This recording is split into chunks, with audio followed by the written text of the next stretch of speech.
हमने सबने देखा कि आमतौर पर वेस्टर्न देशों को हम बड़े मॉडर्न और बहुत आगे बढ़ने वाले और जो कुछ है वही कर सकते हैं, हमारे तो बस की बात ही नहीं, हमारे यहाँ कहाँ संभव होगा। और वो इसी का धीरे धीरे करके जो क्षरण हुआ कि आते आते आते संयुक्त दल की सरकारें बनने लग गई, एक दो दल की सरकार के बजाय 24-24 दलों से सरकारों की तरफ बढ़ गए। उसका दुष्परिणाम क्या आया, हमने सबने देश ने भुगता है।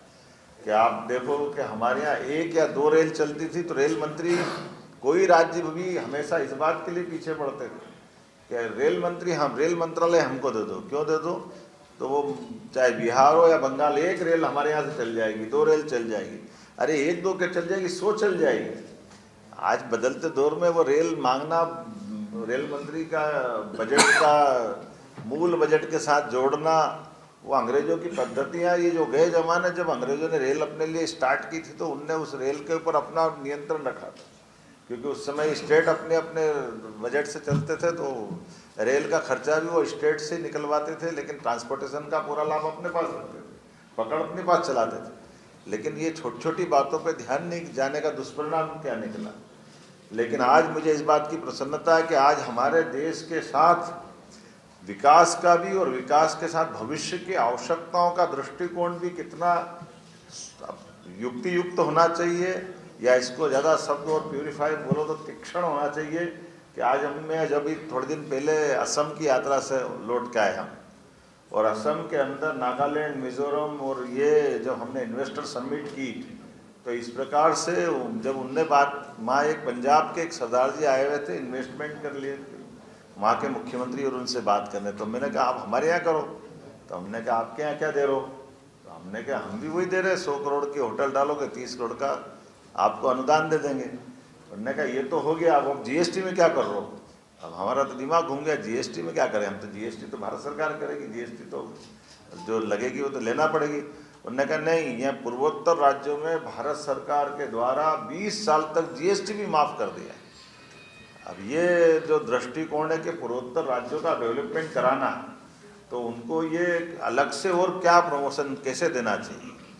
उन्होंने कहा ये प्लाट और भूखंड और इनकी व्यवस्थाओं की जो लागत और सब में भी, तो बॉर्डर के अंदर तक सड़क पहुंचाना, बॉर्डर के अंदर तक रेल की लाइन डलवाना, भविष्य में चुनौती के लिए आने वाले समय में जब देश की सीमा सुरक्षित होगी तो देश अच्छा चलेगा। तो ये जो भविष्य की दृष्टि से योजना बनी, और आज भी देखो कितनी अच्छी बात, अभी अनुराग जी बता ही रहे थे कि ये गोंदिया जबलपुर की बात करें तो गोंदिया जबलपुर बोलने से केवल नाम ध्यान में आता कि गोंदिया जबलपुर है, लेकिन गोंदिया जबलपुर में उसमें जो दूसरी चीज़ देख रहा हूँ कि हमारे पास जबलपुर से आने जाने के लिए आज अपना एक रास्ता है, बालाघाट, मंडला, सिवनी से नागपुर, मुंबई, कलकत्ता, चेन्नई सीधे जोड़ने का। अब काहे के लिए इटारसी लाओ बार बार जबलपुर से? नहीं तो हम हमेशा जबलपुर ही आना, जबलपुर इटारसी आना पड़ता था। अब इसके बदले में क्या हुआ, सीधा वहीं से कलकत्ता और चेन्नई और सीधी ट्रेन निकल जाएगी जब आगे जाकर गोंदिया से। तो ये जो अंदर के रास्ते हैं, जैसे उदाहरण के लिए अभी अपने को 18,500 करोड़ की रेल लाइन मिली इंदौर मनमाड़, तो ये प्रगति पोर्टल का लाभ है कि सीधे यहाँ से अभी वापस रतलाम जाओ, रतलाम से गुजरात जाओ, गुजरात से बम्बई जाओ, जरूरत नहीं, सीधे ही डायरेक्ट मनमाड़ निकाल दी इंदौर से, उज्जैन होके। तो ये अपने लिए भविष्य की दृष्टि से एक एक करके कितनी सारी बातें हैं, लेकिन जो मूल बात अपने बीच में है कि राज्यों के बीच राजनीतिक दृष्टि से भले ही हमारी प्रतिद्वंदिता है, मतभिन्नता है, लेकिन देश की दृष्टि से हमारे लिए तमिलनाडु का भी वही महत्व है जो केरल का महत्व है। विभिन्न विभिन्न राज्यों के बीच में विकास के मामलों को लेकर के इस प्रगति पोर्टल में मूलभूत जरूरी चीज़ों के लिए केंद्र राज्यों के बीच, जैसे भूगर्भ संपदा का अगर दोहन करना है तो देश के हित में वो कैसे हो सकता है, तो वो हमारा झारखंड जैसा राज्य हो, वहाँ पे भी अगर फॉरेस्ट की दिक्कत है तो उस पोर्टल में किसी की ज़रूरत नहीं, वो अपने आप ऑटोमेटिक हमारे यहाँ के वरिष्ठ अधिकारी, भारत सरकार के वरिष्ठ अधिकारी और इन समस्याओं को सूचीबद्ध करते हुए अपने आप सॉल्व कर लेंगे। अभी थोड़े दिन पहले मैं पीएम से मिलने गया तो वहाँ 2 मुख्यमंत्री बैठे हुए, रेवंत रेड्डी जी और एक और मुख्यमंत्री। तो हमने कहा आप यहाँ कैसे आए? तो बोले हमारे राज्यों के मसले को लेकर आए था। आप सुन रहे थे मुख्यमंत्री डॉक्टर मोहन यादव को। सीएम हाउस में मुख्यमंत्री ने प्रेस कॉन्फ्रेंस आयोजित की और भोपाल में ये प्रेस कॉन्फ्रेंस हुई राष्ट्रीय परियोजनाओं के संबंध में, जहां पर उन्होंने रेल और प्रगति पोर्टल से संबंधित बातें कही हैं। उनने एक उदाहरण दिया, मैं आपको सबको शेयर कर सकता हूँ।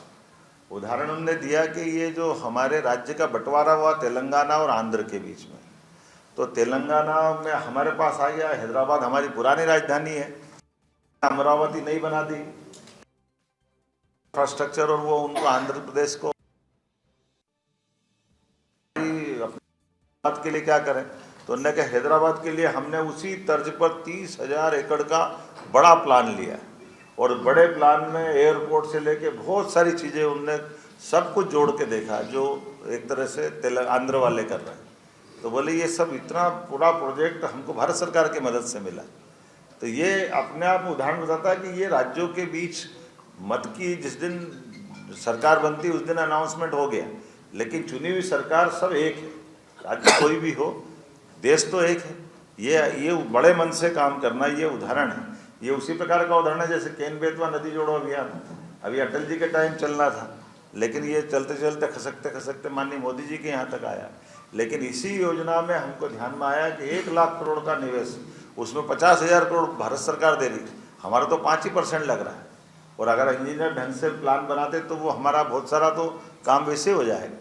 ऐसे PKC योजना, पार्वती काली सिंह चंबल योजना, ये राजस्थान से 20 साल से चल रहा था।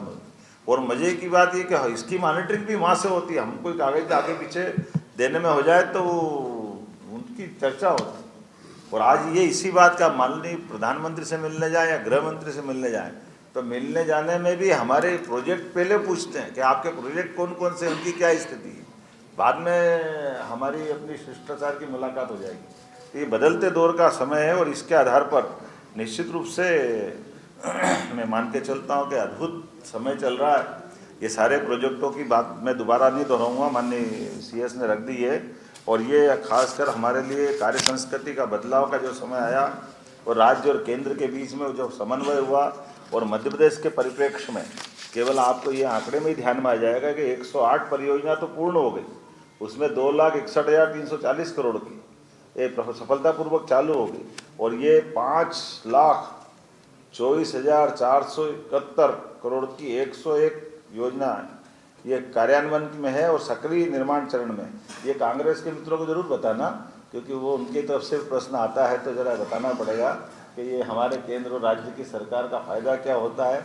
आपके राज्यों का कहीं अच्छा आंकड़ा हो तो हम विधानसभा में उसको भी सुनेंगे, लेकिन ये हमारे माननीय प्रधानमंत्री जी के काम करने का तरीका है। मैं तो ये 10% की जो आंकड़ा बताया है, लेकिन सच में 20 परियोजना अधोसंरचना की पूरी हो गई, 19 कार्यान्वयन में है, 97% की सफलता है।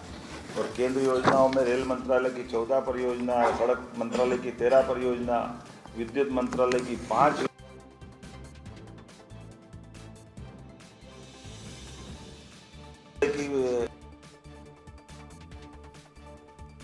भी हमारे पास बहुत है, लेकिन वनों के मामले में भी। और ये प्रधानमंत्री जी की उदारता भी है कि हमारे यहाँ राज्य में आके चीते भी छोड़ते और जन्मदिन भी मनाते हैं। ये हमारे लिए सौभाग्य की बात।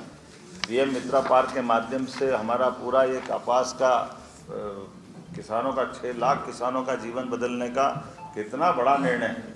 मैं आज बहुत ज़्यादा नहीं बोलता हूँ, संक्रांति है, पतंग उड़ाना है, बहुत सारी जगह जाना है, तो अपने लिए आप अपनी तरफ से इसको अपन समेटते हैं, कोई जरूरी एक सेकंड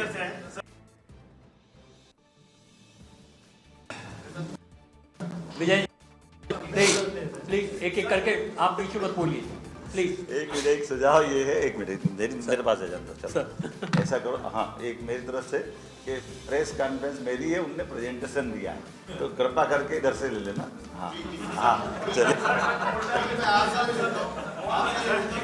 एक मिनट। हाँ क्या कह रहे विजय जी बता देंगे, मैं जी। हाँ आप ये पहले जरा आगे वाले बोले। मेरा सवाल ये है कि अभी सचिव महोदय ने प्रगति का जो प्रदर्शन किया उसमें एक संजीव गिरवान से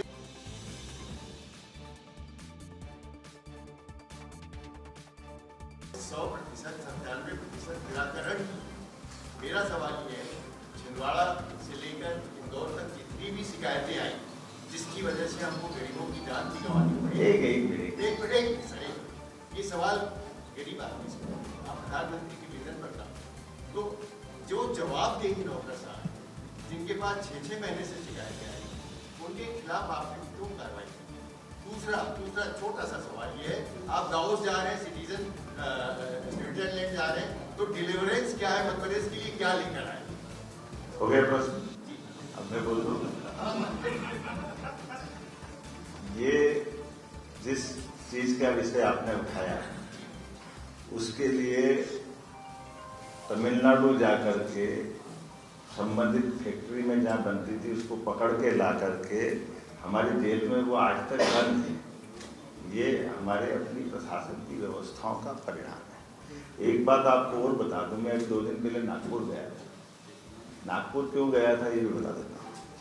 मुझे ध्यान में आया कि जबलपुर से लेके छिंदवाड़ा तक के, बल्कि बैतूल के यहाँ से हमारे सारे बड़े बड़े हॉस्पिटलों के इलाज अधिकांश लोग हमारे राज्य के, जो भौगोलिक एरिया बहुत बड़ा, तो ये कुछ कारण से उधर ज़्यादा इलाज पर निर्भर करते हैं। तो जैसे उसमें भी वही हुआ था कि जो बीमार यहाँ होते हैं और भर्ती वहाँ होते हैं, तो हमारे राज्य के हॉस्पिटल में भर्ती हो तो मालूम पड़ जाए, वो मालूम ही नहीं पड़ता, तो वो उसके जो कठिनाई आती है। और फिर आपने देखा होगा कि वो सरकारी हॉस्पिटल में भी भर्ती नहीं थी, वो तो प्राइवेट हॉस्पिटल, उनका खुद का, जो सरकारी में नौकरी करते हैं लेकिन वो डॉक्टर साहब अपने घर में से ही हॉस्पिटल चलाते हैं। बल्कि उनकी पत्नी के पास फार्माकोस का लाइसेंस, वही थोक के सप्लायर भी वही, और उनका ही मेडिकल स्टोर। तो वो कई दिन तक तो उनको ही नहीं समझ में आया कि उनकी बीमारी से हुआ क्या है। अब मैं उस पर इसलिए आप विस्तार से पूछो तो अलग से बता दूंगा, लेकिन कोई बात, अब इस विषय पे अपन इस तरह से करेंगे कि हमारे द्वारा जो वहाँ पे संबंधित ये अपनी जैसे सैंपल जांच की लेब नहीं थी, तो हमने पूरे संभाग में पहले लेब खुलवाना चालू कर दी, क्योंकि अगर कोई गलती हो रही तो भले हमारे राज्य में नहीं बन रहा, लेकिन हमारे राज्य के लोगों को नुकसान हो तो मालूम तो पड़ जाए। तो इसलिए मैंने खुद ने इंदौर में शुभारंभ कर दिया, जबलपुर में शुभारंभ कर दिया, भोपाल में ऑलरेडी उसकी क्षमता बढ़ा दी, ग्वालियर, इंदौर, उज्जैन में भी खोलने वाले हैं। क्योंकि ये क्या होगा, जैसे जैसे टेक्नोलॉजी आएगी तब पकड़ में भी आते जाएंगे। अब डावोस में क्या लाना ये पूछ रहा हूँ, तो डावोस में थोड़ा एक संकट मेरे साथ ये आया कि मैं तो 18 से जा रहा था, अब मैं भी पहली बार दूंगा, मैं क्या लूंगा अभी जाके देखूंगा, फिर मालूम पड़ेगा क्या लाना है।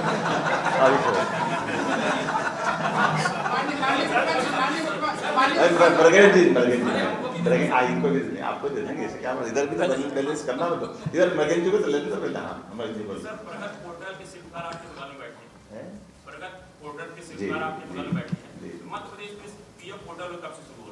मध्य प्रदेश में सीएम पोर्टल, प्रगत पोर्टल अभी मुख्य सचिव महोदय ने कहा, बताया था कि मध्य प्रदेश शुरू करने वाले। सुबह से शीघ्रम आपने बोला, मैंने बोल दिया, आइए।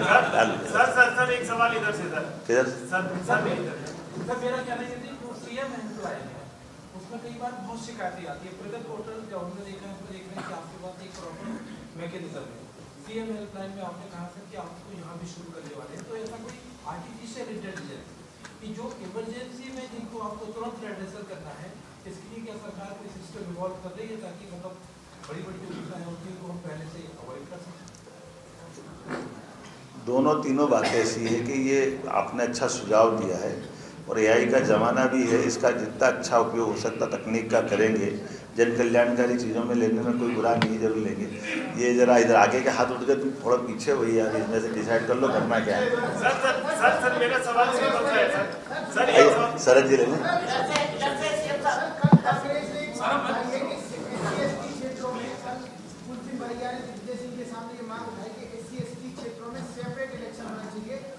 दलित और आदिवासी विधायक सांसदों की स्थिति उस कुत्ते जैसी है जो भौंकना तो काटना भौंक भी नहीं सकता। ये उनके दल के अंदर हो रहा था, मैं क्या करूं उसके लिए।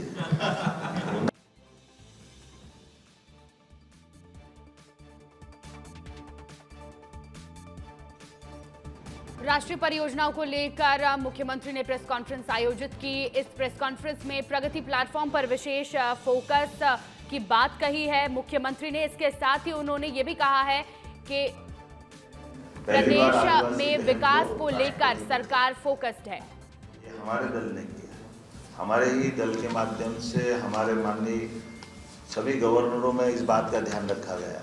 सबको साथ में लेके चलने का, सबका साथ सबका विकास, सभी राज्यों के मुख्यमंत्री इस बात के उदाहरण हैं। हमारे, आप बताओ, इसी रायपुर में माननीय विष्णुदेव साय जी, उड़ीसा में माननीय मुख्यमंत्री मोहन चरण मांझी जी। तो ये हमारे दल की विशेषता है कि हम सबका विचार करते हैं। कांग्रेस खाली बोलती है, करती है। हाँ सरज जी, अरे आप लोग जरा, अरे इधर खड़े हो गया, इधर हाँ बहुत। पत्रकारों का सवाल के जवाब देते हुए मुख्यमंत्री ने बताया है कि प्रदेश में अलग अलग परियोजनाओं पर सरकार काम कर रही है, राष्ट्रीय परियोजनाओं पर, और ये भी बताया है कि आगे का उनका क्या प्लान है ताकि प्रदेश में विकास हो सके।